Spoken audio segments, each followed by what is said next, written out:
Assalamualaikum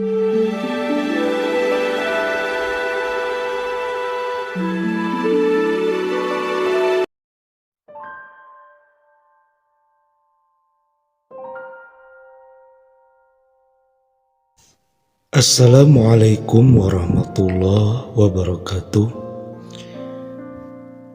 Pada kesempatan kali ini saya akan menceritakan sebuah kisah dari Syekh Ahmad Al-Badawi, penggubah selawat Nuril Anwar yang dekat dengan Nabi.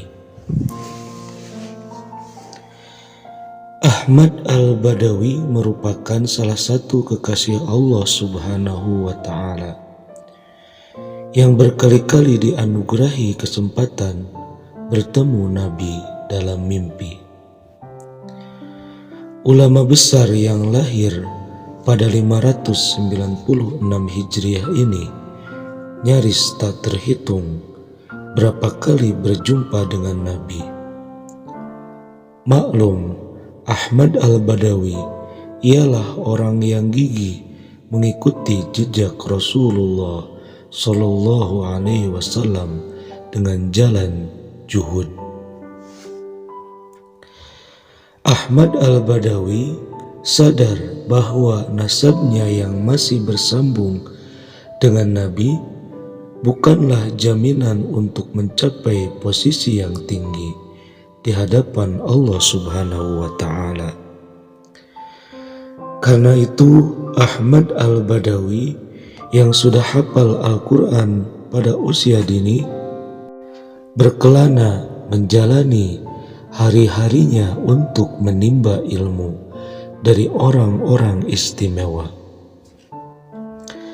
Tujuannya ialah agar ia lebih dekat dengan Nabi. Karena kedekatan batinnya dengan Nabi itulah Ahmad Al-Badawi sering dikunjungi Nabi. Mimpi-mimpinya yang indah bersama Nabi seolah tak bisa diungkapkan dengan kata-kata. Dan perjumpaannya dengan Nabi dalam mimpi menjadikan ia semakin bersemangat menyusuri lautan ilahi. Di antara beberapa guru yang pernah Ahmad Al-Badawi jumpai untuk menyingkap rahasia ilahi ialah Syekh Abdul Qadir Al-Jailani dan Ahmad Rifai. Dua guru itulah yang mengantarkan Ahmad Al-Badawi meneguk manisnya kenyataan hidup, dan lewat bimbingan kedua orang itulah kualitas spiritual Ahmad Al-Badawi semakin matang. Suatu ketika Syekh Abdul Qadir Al-Jailani dan Ahmad Rifai berkata kepada Ahmad Al-Badawi, "Wahai Ahmad, kunci-kunci rahasia wilayah Irak, India, Yaman, Asyar, dan Al-Gharb ada di genggaman kita. Pilihlah yang kamu suka." Dengan kecerdasan spiritualnya, Ahmad Al-Badawi menjawab, "Saya tidak akan mengambil kunci tersebut kecuali dari Zat yang Maha Membuka."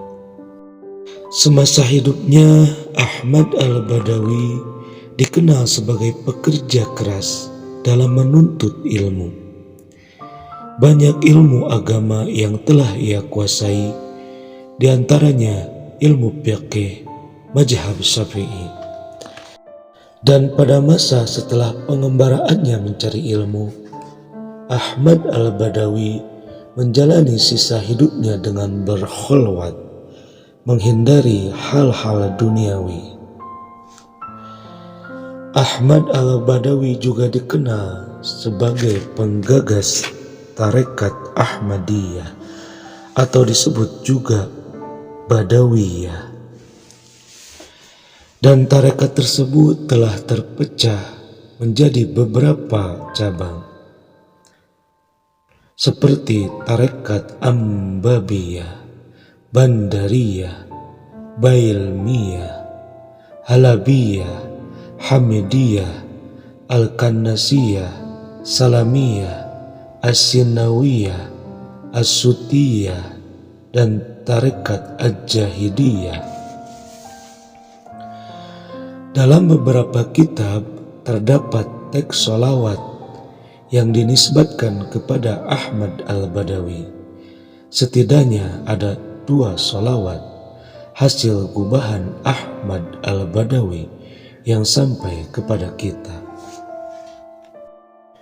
Sholawat tersebut yang salah satunya yang sering kita baca, yang sudah kita kenal, yang disebut sholawat Nuril Anwar. Sholawat Nuril Anwar adalah sebagai ekspresi kecintaannya kepada Nabi Muhammad SAW,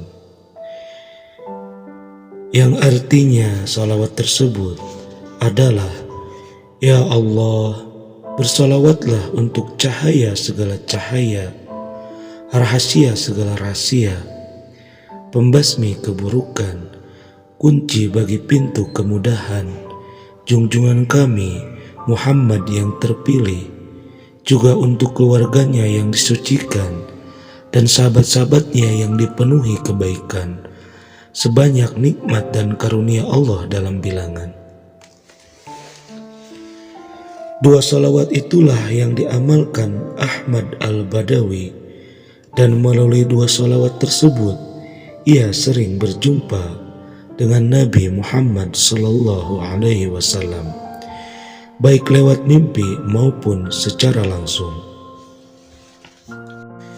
Selama hidupnya, Ahmad Al-Badawi sangat istiqomah dalam mengamalkan laku spiritual dengan bermakmum kepada Rasulullah SAW.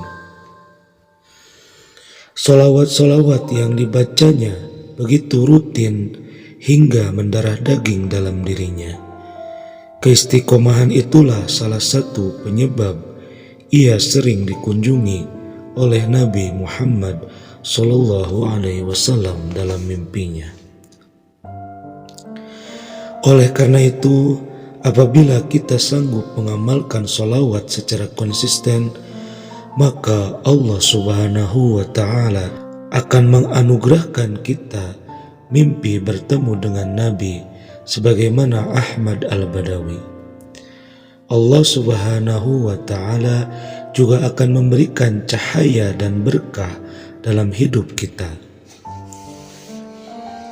Dengan demikian, siapa saja yang sanggup membingkai seluruh ibadahnya dengan istiqomah, maka ia akan dimudahkan menggapai cita-citanya yang luhur, yakni dalam konteks ini bertemu Nabi dan mengikuti jejak-jejaknya. Yang perlu kita perhatikan ialah bahwa istiqomah berarti kesanggupan hati untuk tetap konsisten menjalankan perintah-perintah Allah Subhanahu wa Ta'ala, termasuk membaca sholawat. Misalnya sholawat yang digubah Ahmad Al-Badawi. Jika dalam kehidupan sehari-hari kita konsisten mengamalkannya, tentu kita akan dimudahkan bertemu dengan Rasulullah SAW.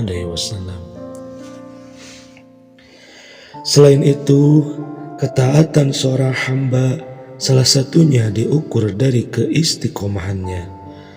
Dengan demikian, semakin kita istiqomah, maka kualitas ibadah kita di hadapan Allah juga kian bernilai.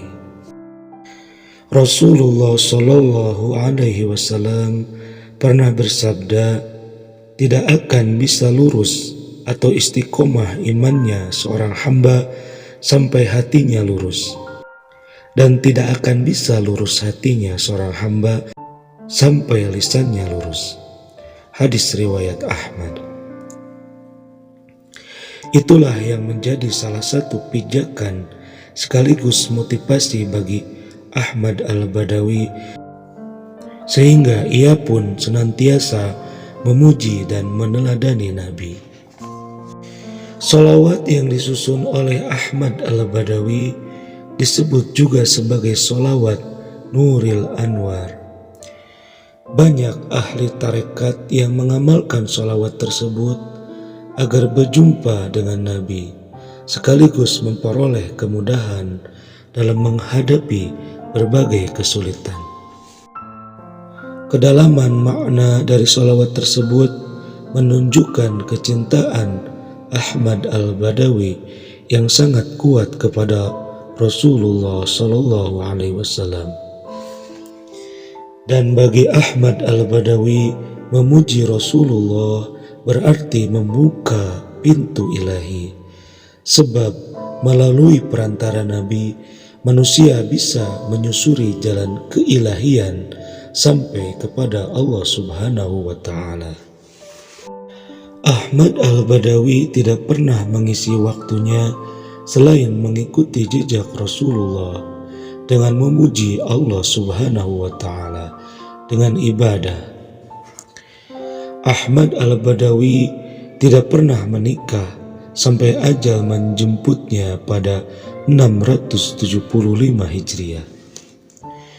Meskipun demikian, orang-orang yang belum sampai pada tingkat spiritual tinggi selalu menyaksikan kualitas keagamaan Ahmad Al-Badawi. Bahkan Ibnu Daqiqil juga pernah menyaksikan ibadah-ibadah Al-Badawi. Suatu ketika Ibnu Daqiqil bertanya kepada Ahmad Al-Badawi, "Mengapa engkau tidak pernah sholat?" Yang demikian itu bukanlah perjalanan para solihin.